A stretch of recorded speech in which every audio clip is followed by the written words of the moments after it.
और भारतीय खेल जगत के लिए शर्मिंदगी से भरी खबर सामने आई। इक्वेस्ट्रियन फेडरेशन ऑफ इंडिया यानी कि ईएफआई ने रेप के आरोपों का सामना कर रहे रिटायर्ड कर्नल तरसेम सिंह वाराइश को जॉर्डन में होने वाले टेंट पेगिंग वर्ल्ड कप क्वालिफायर्स के लिए कोच का मैनेजर नियुक्त कर दिया। इस फैसले के बाद खेल जगत में नाराजगी फैल गई। मामला सामने आने के बाद खेल मंत्रालय ने ईएफआई को कारण बताओ नोटिस जारी किया है और फेडरेशन की कार्यप्रणाली पर सवाल उठाए हैं। सूत्रों के मुताबिक अंतर्राष्ट्रीय खेल संस्थाओं ने भी भारत सरकार को पत्र लिखकर नियमों और पारदर्शिता को लेकर चिंता जताई है। इस पूरे मामले में ईएफआई की साख और प्रशासन दोनों पर गंभीर सवाल खड़े हो गए हैं।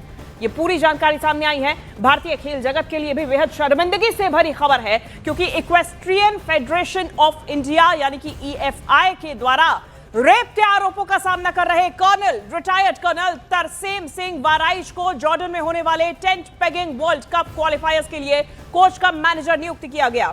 मेरे साथ मेरी सहयोगी सिमरन बब्बर ज्यादा जानकारी के साथ जुड़ गई हैं। सिमरन, बेहद ही शर्मिंदगी वाली ये पूरी खबर सामने आई है। फिलहाल ईएफआई की तरफ से कोई जवाब?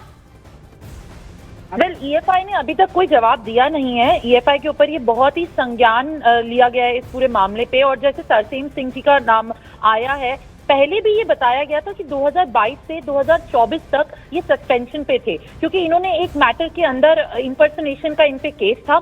और ईएफआई ने इनकी जो अभी वर्ल्ड क्वालिफायर के अंदर सिलेक्शन प्रोसेस की है, उसके ऊपर भी जो ईएफआई के लोग हैं काफी सवाल उस पे भी उठे हैं। और दूसरी जहां पे बात आती है इनके ऊपर सीरियस एलिगेशंस की, जो रेप और सेक्सुअल हैरासमेंट के एक्यूजेशन आए हैं, उसके अगर हम नेचर की बात करें तो हमने जो जूनियर एथलीट हैं उनके पिता से जब बात की तो उन्होंने भी हमें ये बताया कि उन्होंने एक लेटर तक लिखा था ईएफआई को क्यों ईएफआई ने तरसेम सिंह वाराइश को सिलेक्ट किया।